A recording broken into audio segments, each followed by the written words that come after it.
दोस्तों एक बार फिर से आप सभी का आपके अपने YouTube channel English with Dilip sir में स्वागत है। दोस्तों आज का जो आपका लेक्चर है स्पोकन इंग्लिश पे आधारित है। इस लेक्चर के माध्यम से हम सीखेंगे कि कैसे हम किसी वाक्य से किसी कार्य में लगने वाले समय की बात करते हैं। इससे हम प्रश्न करना भी पूछेंगे और जवाब देना भी पूछेंगे। जैसे एग्जाम्पल के तौर पर कि अंग्रेजी सीखने में कितना समय लगता है। आपको अंग्रेजी सीखने में कितना समय लगा? मुझे अंग्रेजी सीखने में 1 वर्ष लगा। खाना बनाने में कितना समय लगता है? इस कार्य को समाप्त करने में कितना समय लग सकता है? तो दोस्तों ऐसे ही वाक्यों को इंग्लिश में ट्रांसलेट करने के लिए, अपने day to day speaking English में शामिल करने के लिए इस वीडियो को शुरू से अंत तक देखिएगा। दोस्तों वादा है यदि आप इस वीडियो को शुरू से अंत तक देखते हैं तो आप इस कंसेप्ट को बहुत ही आसानी से समझ पाएंगे और अपने day to day speaking English में इसको यूज कर पाएंगे। तो दोस्तों जब हमें बात करना हो किसी वाक्य से लगने वाले समय की, चाहे वो प्रश्न हो चाहे वो आंसर हो, तो उसके लिए स्ट्रक्चर्स को हम सबसे पहले देखेंगे। सबसे पहले दोस्तों हम लोग सकारात्मक स्ट्रक्चर देखेंगे।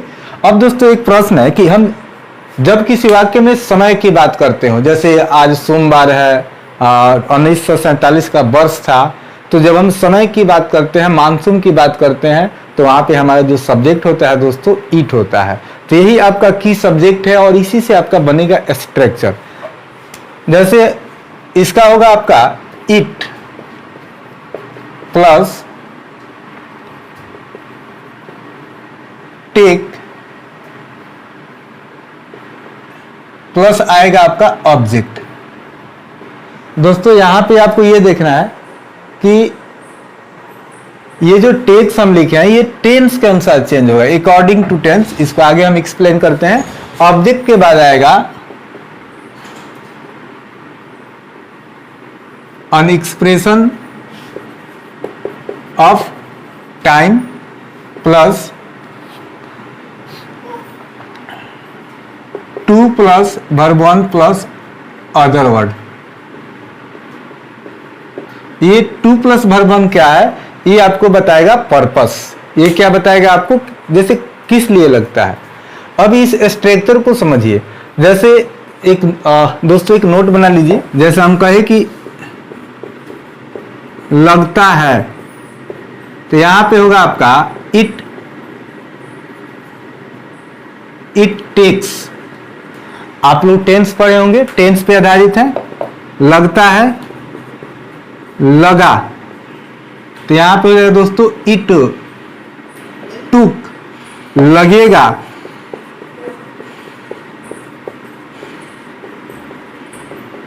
It will take. लगेगा, इट विल टेक। लग सकता है,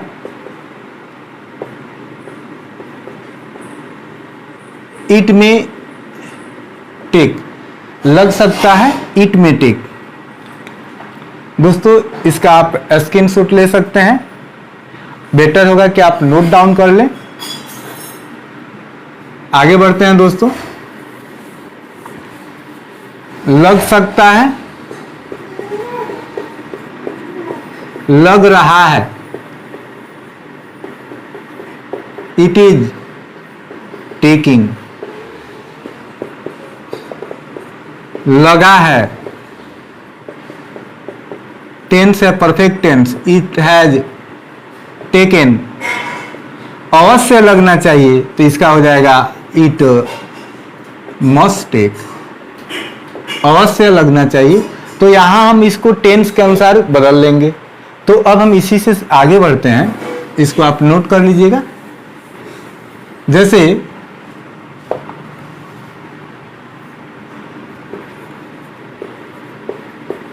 मुझे उसके घर जाने में 1 घंटा लगता है। मुझे उसके घर जाने में 1 घंटा लगता है। तो मुझे उसके घर जाने में 1 घंटा लगता है। क्या लगता है? 1 घंटा। घंटा क्या है? समय। तो लगता है इसका स्ट्रक्चर आपका बनेगा इट टेक्स मी। मुझे लगता है, इट टेक्स मी। कितना लगता है? On expression of time. अब आपको दोस्तों समय बताना है, ऑन आवर या 1 आवर। अब बताना है किस लिए लगता है, पर्पस बताना है, तो उसके घर जाने में, टू रीच या गो हर हाउस। दोस्तों ध्यान से सुनिएगा, ये जो सेंटेंस है कि मुझे उसके घर जाने में 1 घंटा लगता है, ये आपका प्रेजेंट इंडेफिनिट टेंस है। कौन सा टेंस है? Present indefinite tense. अगर हम कहें कि उसके घर जाने में मुझे 1 घंटा लगा है, तो इट टूक मी, यहां पे जो आपका लगा है हम लिखे, तो ये क्या बदल जाएगा? इसका आपका वर्ब बदल जाएगा, इट टूक मी। मुझे उसके घर जाने में 1 घंटा लगा है। हम कहें कि मुझे उसके घर जाने में 1 घंटा लग सकता है। क्या हो सकता है? लग सकता है। संभावना हो गया, इट में टेक। मुझे उसके घर जाने में 1 घंटा लग सकता है। इसी सेंटेंस को हम टेंस चेंज करें और प्रेजेंट परफेक्ट में बात करें कि मुझे उसके घर जाने में 1 घंटा लगा है, तो लगा है तो दोस्तों यहां पे आपका हो जाएगा it has taken, present perfect tense. मुझे उसके घर जाने में 1 घंटा लगा है। तो इस प्रकार के हम सेंटेंस इस स्ट्रक्चर की सहायता से बना सकते हैं। यहाँ पे हमारा टेंस चेंज हो जाएगा, जैसे अभी हम आपके लिए पहले लिखे थे।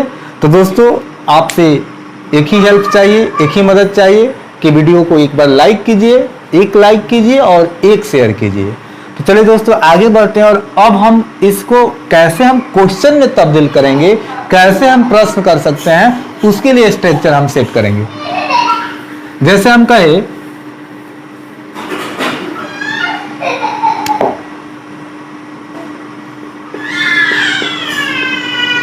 किसी को अंग्रेजी सीखने में कितना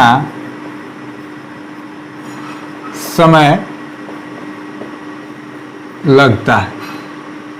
किसी को अंग्रेजी सीखने में कितना समय लगता है? दोस्तों आप वीडियो के अंत तक बने रहिएगा। जब आपको हम ये स्ट्रक्चर समझा देंगे, एग्जाम्पल समझ लेंगे, तब हम आपको प्रैक्टिस कराएंगे कुछ और भी एग्जाम्पल्स के माध्यम से। वहाँ पे आपके लिए स्ट्रक्चर्स नहीं रहेंगे, सिर्फ 2-4 सेंटेंस रहेगा जो अलग अलग टेंस पर आधारित होगा। उसको आप वीडियो पॉज करके बनाइएगा और आंसर जो हम एक्सप्लेन करेंगे उससे मिला लीजिएगा। इससे होगा क्या, आप जो अभी स्ट्रक्चर पढ़ रहे हैं इसको आसानी से समझ पाइएगा। तो ठीक है दोस्तों, अब देखिए, अब हम इसका प्रश्न बनाते हैं। जैसे अब हम इसको इरेज करते हैं।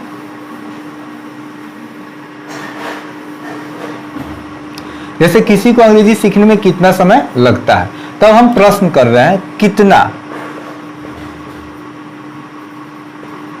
How much time. How much time के बाद दोस्तों हम लिख रहे हैं आपके लिए हेल्पिंग वर्ब। हेल्पिंग वर्ब क्यों लिख रहे हैं? हेल्पिंग वर्ब क्या बताता है किसी वाक्य का? ये बताता है आपका टेंस। दिया गया वाक्य जिस टेंस में होगा उसी के अनुसार आपका आएगा हेल्पिंग वर्ब। इसके बाद आपको चाहिए इट। क्या चाहिए दोस्तों? इट। और इट के बाद आपका आएगा मेन वर्ब। और यहाँ पे हम मेन वर्ब किस मेन वर्ब की बात कर रहे हैं? टेक का। Take, took, taken. याद रखिएगा इसका वर्ब बदलेगा टेक, टूक और टेकन। और टेकिंग टेक्स्ट तो समझ रहे होंगे आप लोग। तो ये आपका इंडेफिनिट होगा तो टेक होगा, पास्ट इंडेफिनिट तो टूक होगा, और परफेक्ट के सेंस में जाएगा तो टेकन होगा, और कंटिन्यूअस होगा तो टेकिंग होगा। तो इतना याद रखिएगा। तो वहां पे आपका मेन वर्ब होगा। मेन वर्ब के बाद आपको क्या चाहिए दोस्तों? ऑब्जेक्ट। ऑब्जेक्ट के बाद फिर आपको 2 + वर्ब 1 चाहिए। क्या है? आपको पर्पस बताएगा, उद्देश्य, मतलब आपको किस लिए लगता है। और तब आपको चाहिए अदर वर्ड। अदर वर्ड मतलब मैनर, प्लेस और टाइम। अब चलिए इसको हम ट्रांसलेट करते हैं, ज्यादा अच्छे से इस एग्जाम्पल को आप समझ पाइएगा। जैसे किसी को अंग्रेजी सीखने में कितना समय लगता है, तो कितना समय, ऑन से हाउ मच टाइम, कितना समय का दोस्तों होगा? हाउ मच टाइम, कितना समय का हो जाएगा? हाउ मच टाइम लगता है, लगता है, ये प्रेजेंट इंडेफिनिट टेंस हो गया। How much time does it take one, किसी को वन, किस लिए लगता है दोस्तों? तो अंग्रेजी सीखने के लिए, टू लर्न इंग्लिश। जल्दी से नोट डाउन कर लीजिए दोस्तों, बहुत ही इंपॉर्टेंट स्ट्रक्चर है। आप डे टू डे लाइफ में इसका सबसे ज्यादा यूज करते हैं। यदि आप इस स्ट्रक्चर को नहीं जानते हैं तो बहुत ही आपको प्रॉब्लम होगा व्हाइल यू आर स्पीकिंग। तो चलिए दोस्तों आगे बढ़ते हैं, इसको अलग टेंस पे हम देखते हैं।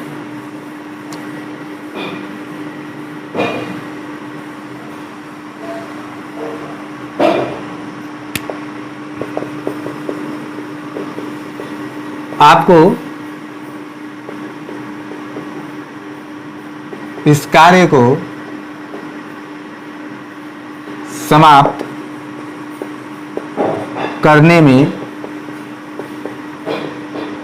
कितना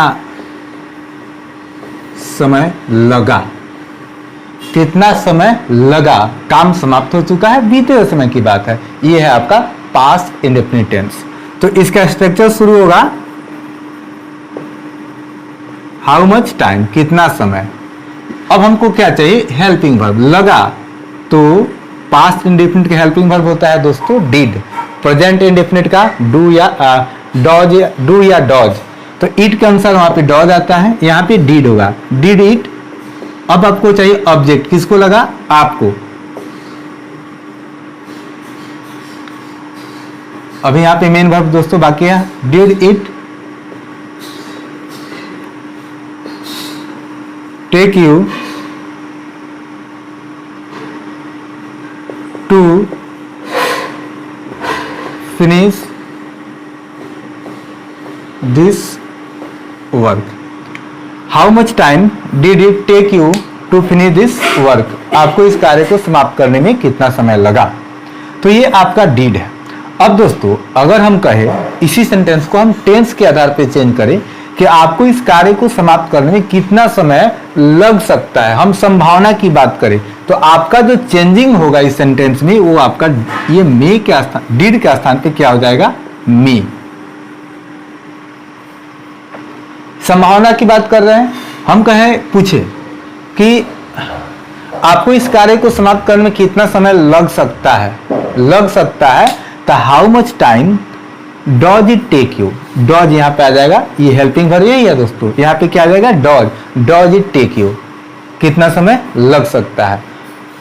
तो चलिए दोस्तों एक छोटा सा स्ट्रक्चर था जिसको हम आपको एक्सप्लेन किए। आप इसको टेंस के अनुसार बदल सकते हैं। जैसे इसी सेंटेंस को हम ऐसे बना देते हैं कि कितना लगा है, एक बार और देख लीजिए। तो यहाँ पे क्या चेंज आएगा दोस्तों? यहाँ पे हैज हो जाएगा और यहाँ पे टेकन हो जाएगा और टेंस आपका प्रेजेंट परफेक्ट हो जाएगा। तो अब हम आगे बढ़ेंगे दोस्तों। तो दोस्तों अब आपके सामने कुछ एग्जाम्पल्स हैं, इनको हम बारी बारी से देखेंगे। बेटर होगा दोस्तों आप लोग वीडियो को एक बार पॉज कर दीजिए और आप अपने से बनाइए, टेंस को देखिए और तब मिलाइए, और जो आपको प्रॉब्लम हो रहा है समझने में आप उसको कमेंट कीजिएगा। मैं अगले वीडियो में उसको एक्सप्लेन करने का प्रयास करूँगा। तो अंग्रेजी सीखने में 4 महीने का समय लगता है। तो इट टेक्स 4 मंथ्स। कितना महीने का समय लगता है? 4 मंथ का। क्या करने में? अंग्रेजी सीखने में, टू लर्न इंग्लिश। दोस्तों ये जो आपका टेंस था ये था आपका प्रेजेंट इंडेफिनिट टेंस। अंग्रेजी सीखने में 4 महीने का समय लगता है। It takes 4 months to learn English. लगता है टेक्स, लगेगा विल टेक, लगा टूक, लगा है इट हैज टेक, लग रहा है इट इज टेकिंग, लग सकता है इट में टेक, अवश्य लगना चाहिए इट मस्ट टेक, लगना चाहिए इट शुड टेक।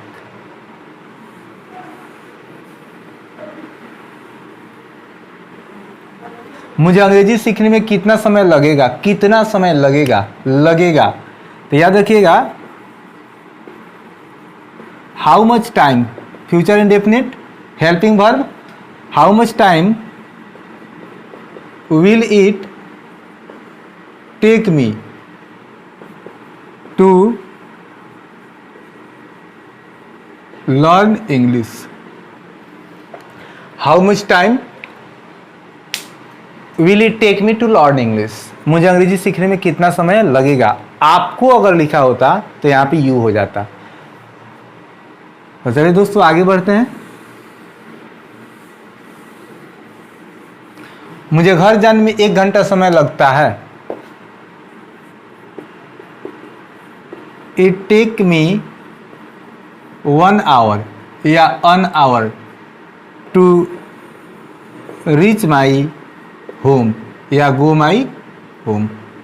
लगता है इट टेक्स, लगेगा इट विल टेक। ये आपका टेंस पे चेंज होगा।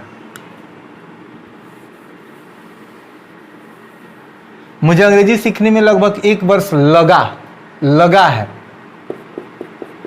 It has taken me 1 year या a year to learn English. It has taken me 1 year to learn English.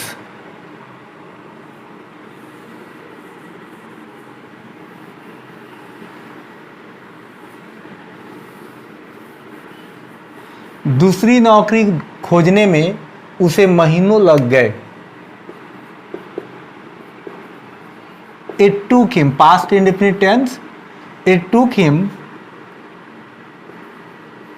months या many months to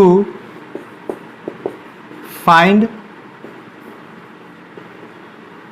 another job. It took him months या many months to find another job. उसे खाना बनाने में ज़्यादा समय लग रहा है। It is taking him a long time.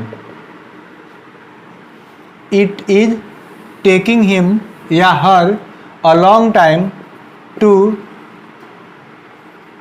cook या cook food भी हम लिख सकते हैं। उसे वापस आने में कम से कम 2 दिन लगना चाहिए। उसे वापस आने में कम से कम 2 दिन लगना चाहिए। It should take him कम से कम at least 2 दिन 2 days to come back 2 days to come back।